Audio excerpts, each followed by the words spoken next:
May nga po Negros. Ini ang Digicast Negros 10. Ang nagapanguna nga napulo ka mga balita sa isla sa Negros ang amo ni kadulong sa inyo. Update ninyo kami via Facebook, YouTube, kag sa KCAT Channel 11. Kag subong mabatian nyo man kami live sa FM station nga 91.1 FMR Bacolod. Kag yari ng top 10 nga mga balita sa Negros, subong nga adlaw. Wala sa listahan sa mga job order nga napasa sa Benitez Administration ang Leonardia Administration pero may mga kaso nga ipasa. Tubig sa Mag-Aso Falls, nagbulyada dala sa mabunok nga ulan. Mga kabataan kable, nag-operate na naman. Mga balay, nawadaan sa internet connection kag landline. Rugby boy patay matapos tiroon sa isa man ka rugby boy, bangod siyang away sa rugby. Kag sa good vibes, kapistahan ni San Juan sa Buwas, bagluwa sa baybay, diin pagitbala ang manami paliguan. Inatanan sa Digicast Negros 10. Sa number 10,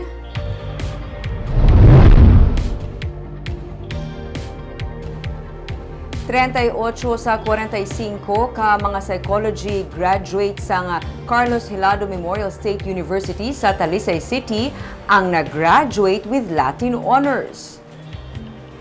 Isa ka summa cum laude, 23 ka magna cum laude, kag 14 naman ang cum laude. Suno kay RJ Alvarado, ang Dean sa College of Arts and Sciences ng CAMSU, ini ang pinakauna nga tion para sa Psychology Department nga may nag-graduate nga may Latin honors. Kag pinakauna naman nga tion bisan sa buluthuan nga kasubong kadamo sang nag-graduate nga may honors. Suno kay Alvarado, ang Psychology Batch 2022 ikatlo pa lamang nga batch sang amo nga kurso bungod sang 2016 man lamang nagsugod ang programa. Isa sa mga ginalantaw nila nga rason amo nga bangod sang salaay sa admission, tigayo nila nakuha ang mga cream of the crop. Napili nila ang pinakamaayo na sa mga nag-apply. Wala labot diri ang batch mismo, bisan pa mga competitive ang ilang relasyon, lakip ng mindset nangin kasubong sa isa ka team kung sa diin sila ang nagabuligay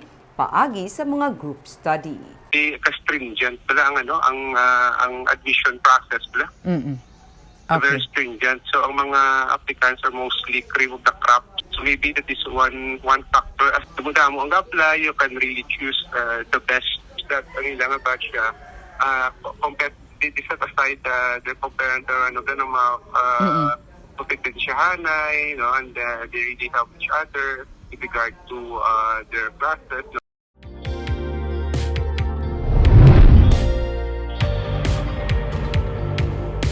Sa number 9, pagbasya na isang tubig sa pagsaulog sa kapistahan ni San Juan, ginapaiway anay agud malikawan ang disgrasya. May report si Nico Delfin. Napaidalom sa Alert Level 1 ang Bacolod, pero nagapangabay gihapon ang pumunuan sang Local Disaster Risk Reduction Management Office nga kung mahimo mapaiway ang pagtililipon kadungan sang pagsaulog sang pista ni San Juan Buwas.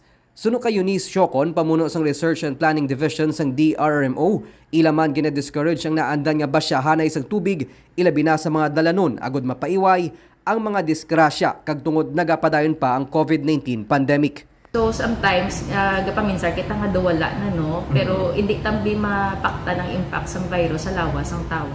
So better to be cautious. Ang basyahan ay gina-discourage na to? Oo. Actually, ang basyahan ay gina-discourage, especially kung personally may maglabay nga sa lakyan, tapos ang basyahan, gulpi tubig, kaya basi maaksidente. So ang iya sang tao, celebration mo lang sang San Juan, pero kisa ng arblang mga pranks balahaw, makahali. Gin-activate na sang DRMO ang mga barangay emergency unit agon man magbantay sa mga resorts kag baybayon nga ginapaabot dagsaon sang tawo. Ang barangay Punta Taytay, isa lang sa mga coastal barangay sa Bacolod nga nagasaulog sang pista ni San Juan. Suno kay punong barangay Lea Palma, mangingkabayin sang ila tuigan nga pista ang tradisyonal nga basyahan ay isang tubig, pero nagapangabay siya nga likawan ang pagbasya sang tubig sa mga nagalinabay nga salakyan. Pinapangabay ko lang sa pamuluyo nga hindi pwede ka basya sang mga higko nga tubig, gusto ko limpyo gid. Kaya ang bumbiro mo na malibot yung mapamasya mo. O ang mga tao nga nakapamasya, limpyo lang ang tubig. Kaya mga kalaway mo na sa nagaiban galat to sa barangay nga basa sila nga kabaho sa ila. Magahinyo man sang bulig ang barangay sa kapulisan kag mga tanod agod nga mapasiguro ang kalinong ilabi na sa mga resorts. Nagligad naman nga tuig sa ginpasira sang syudad ang mga resort bilang pagpangaman sa COVID-19 pandemic sa ginsaulog ang pista ni San Juan. Nico Delfin para sa DGCast Negros.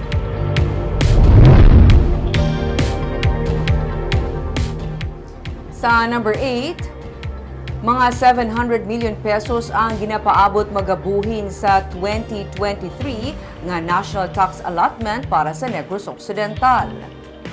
Subong pa lang sunod kay Negros Occidental Governor Eugenio Jose Lacson, ini ang ginahandaan na nila upo ng mga nagkalain-lain ng mga department heads para sa ilaman nga iduso nga budget sa 2023.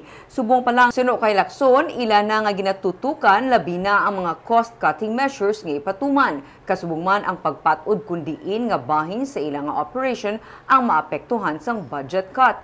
Ang 14% nga reduction sa NTA nga ginabiso sa Department of Budget and Management ang tugas ng epekto man sang kita sang pungsod sa 2020 sang mag-igo ang pandemic. Ang tanan apektado lakip na mga budget man sa mga kabanwahanan kag syudad. Bisan pa nga may 16% nga saka sa NTA tugas ang mandana sa ruling, ang epekto sa nga 14% reduction hindi maka-offset suno kay Lacson. Samtang ang dalagan sa ekonomiya sa karon isa kadako nga pagpanghangkat sa tanan suno sa gobernador, labi na ang pagmahal sa mga balaklon. I did not even count yet the LGUs. You could imagine it's maybe times 3 pa. We are now in the process of preparing our budget for 2023. So we have not really identified kung diin ta makat.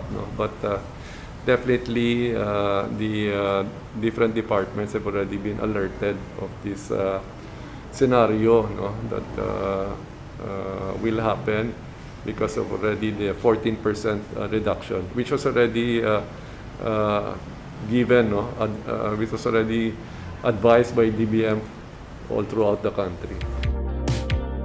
Sa number 7,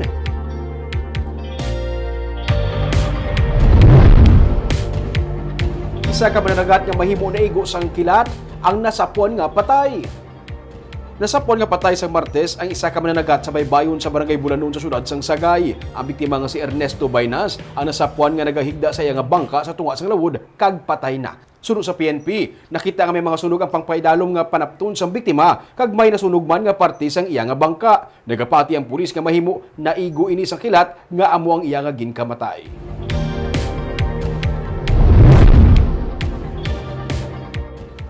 Sa number 6, wala bala kamo sang internet, wala man sang landline.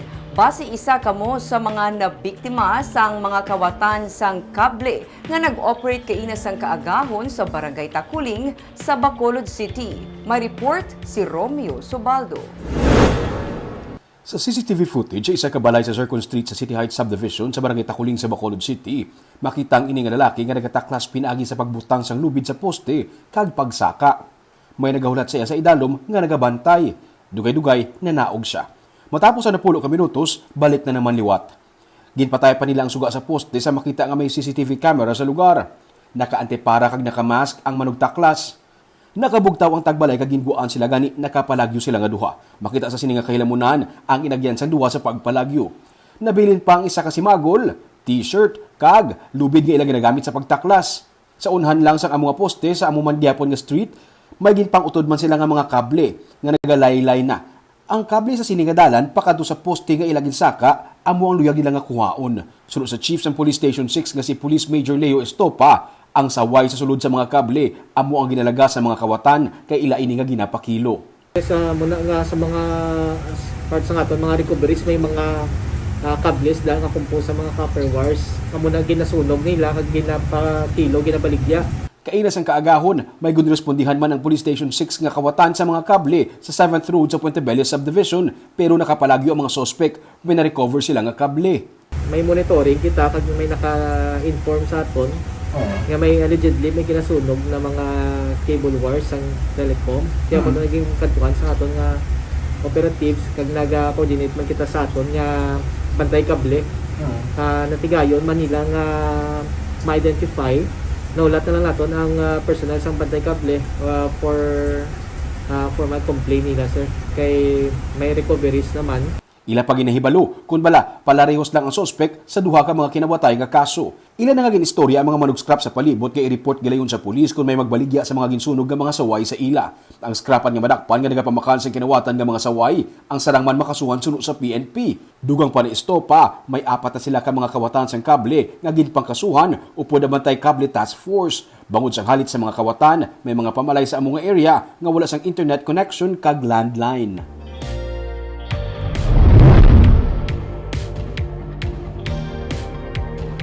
Sa number 5, minor de edad patay bangod sang inaway sa rugby. Patay ang 17 anyos ka lalaki matapos iniging tiro sang yaupod sa kagabi sa tubang sa Quezano City Mall sa Araneta Street sa Bacolod City. Lunsay mga rugby boys ang mga sospek kag biktima sunod sa pulis. Sunod sa kay Major Jory Puerto, hepe sang Police Station 8, ginsugo sang 16 anyos nga sospek ang biktima nga magbakal sang rugby. Apang sa liwat nga pakitanay nila, wala sang dala nga rugby ang biktima, gani sila ang nagtapong ulay. Naperdi sunod sa kay Puerto ang sospek, gani nagpauli ini kag nagkuha sang pingan nga amo ang gamit sa pagtiro sa minor de edad. Gindala pa sa ospital ang biktima apang ginbawian sang kabuhi. At large sa karon ng sospek kag padayon nga ginapangita sang PNP. Ining ikapulo na nga shooting incident sa syudad sa Bacolod sa bulan sang Hunyo.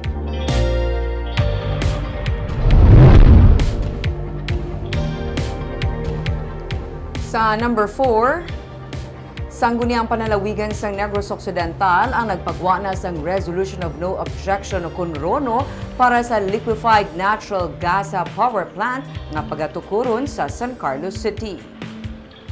Sunod kay Board Member Manuela Frederico, ang chairperson sa Committee on Energy sang SP, sang June 14 sila nagpagwa sang Rono. Ini ang kabahin sang pag-process sang Reliance Energy Development Incorporated o kun ready nga isa ka subsidiary sang San Miguel Corporation para sa ilang nga Environmental Compliance Certificate sa pagpatukod sang 300 megawatt combined cycle power plant. Sa tunga sang pagpamatok sa pila ka mga environmentalist group, sunod kay ko, naimbitar man sang SP ang pamuno sang PEMO, kag na-forward ang mga nagakaigo nga dokumento antes pa man sila nagpagwa sang Rono. 16 o kun 18.5 billion pesos ang power plant nga pagatukuron sa Barangay Punaw kag Palampas kag ginapaabot suno kay ko magabulig sa energy security sang pungsod. Damlag pa ginpahayag nga ginapaabot nga sa third quarter sang 2022 pagasugda ng construction sini kag mangin fully operational sa 2024. Sang Marso ginpatigay ng public scoping sang Ready SMC sa duha ka mga barangay. Ini siya, ang liquefied natural gas, fossil fuel man, pero ammonia siya ang the cleanest among all the fossil fuels. Ang iya kasanggunian lang daya nga role nga why kita bilang okay kita, hindi siling hindi kita. Okay kita. Iyan isang San Miguel Corporation. Yes, Reliance Energy Development ang ilang nga do inang nga kompaniyang mahandol sina subsidiary na sang San Miguel Corp.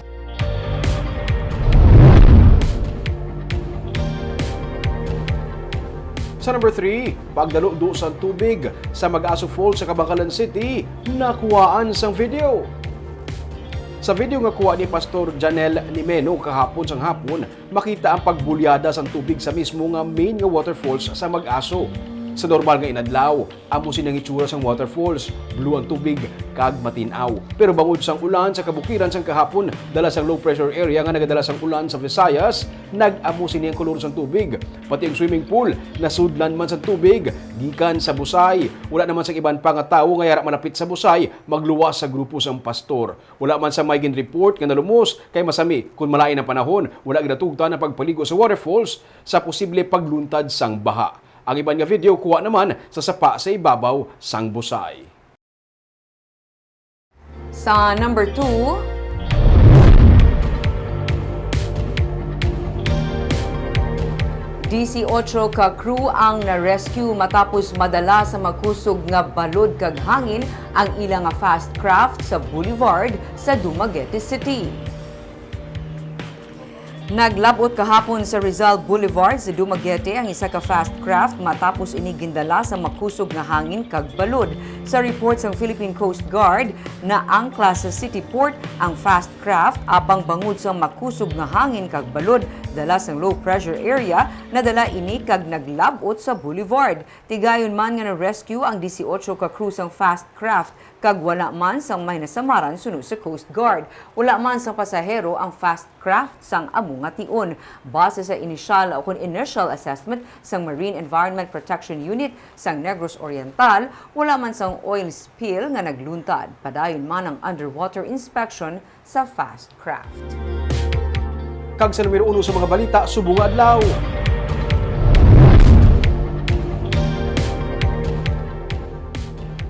Wala sa turnover ng mga dokumento ang Leonardia Administration sa transition team sa Benitez Administration. Pero City Legal Office sa Bacolod may ipang turnover ng mga kaso sa Benitez Administration. May report si Nico Delfin.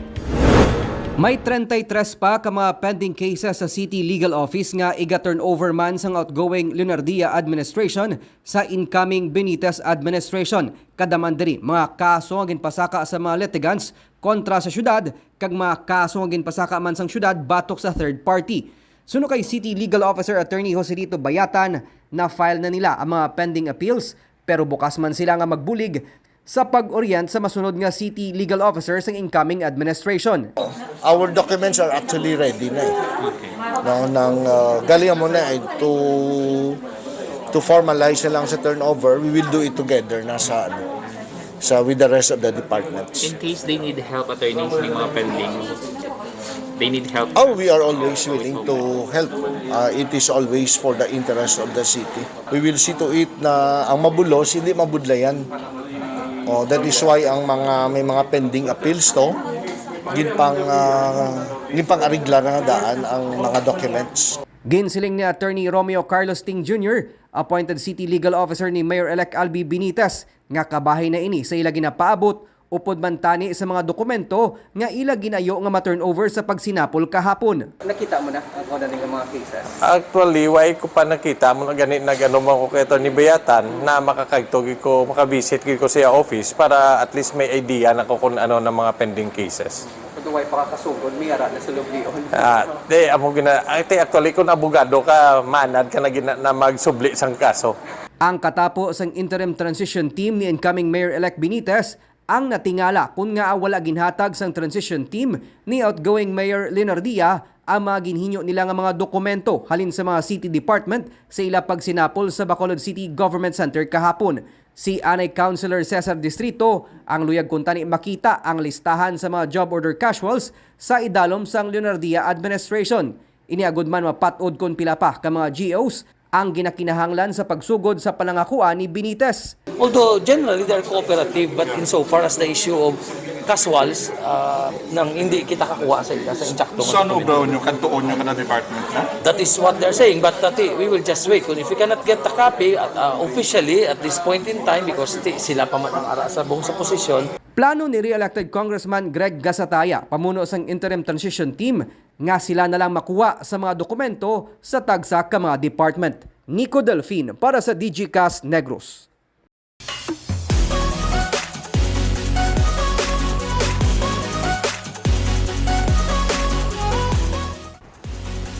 Sa Good Vibes, kapistahan ni San Juan Buas magluwas sa baybay diin pagid bala pwede nga nami kadtuan.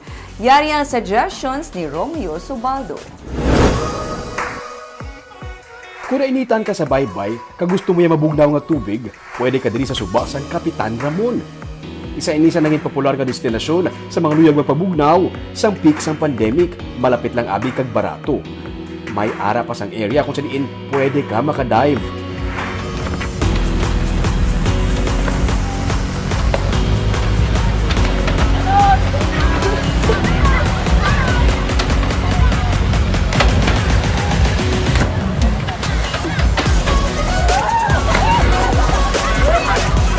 Gusto mo naman nga ibig sa baybay sa spring water maligo, pwede ka diri sa may Buro-Buro Santa Cruz Spring Resort sa may barangay Santa Cruz sa Murcia. Sado ka tinaw sang tubig, diri mo makita ang ginatawag nila nga crystal clear water.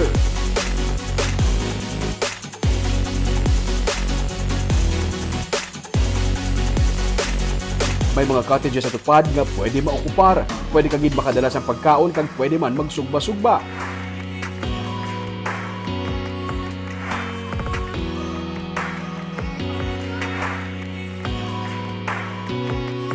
Kung senior citizen friendly nga lugar ang ginapangita nyo, pwede ka mo diri sa may Gawahon Eco Park sa Victoria City. Pag panaog mo sa salakyan mo, may pilalang katikang, makapaligo ka na sa ice cold nga tubig sang sini nga busay.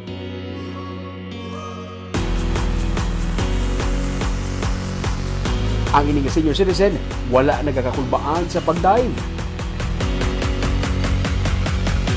May swimming pool man nga overlooking sa city proper. May Japanese Heritage House nga dugang nga nalagawan. Pwede ka man makadala sa pagkaon. Sementado ang dalan pasaka diri halin sa city proper. Kung na mismo na ang mga Bukal Resort, pwede mo man ini nga option nga kadtuan sa buwas. Although nga by reservation ang pagkadto diri, pwede ka man makatawag antes magkadto. Diri naman niya, makapahulom ka sa dipping pool nga may mainit nga tubig, bulong sa stress. Pwede maglibot-libot diri kag balikan ang mga moments ang una sa nagakadto pa kamo diri sa imong nga pamilya.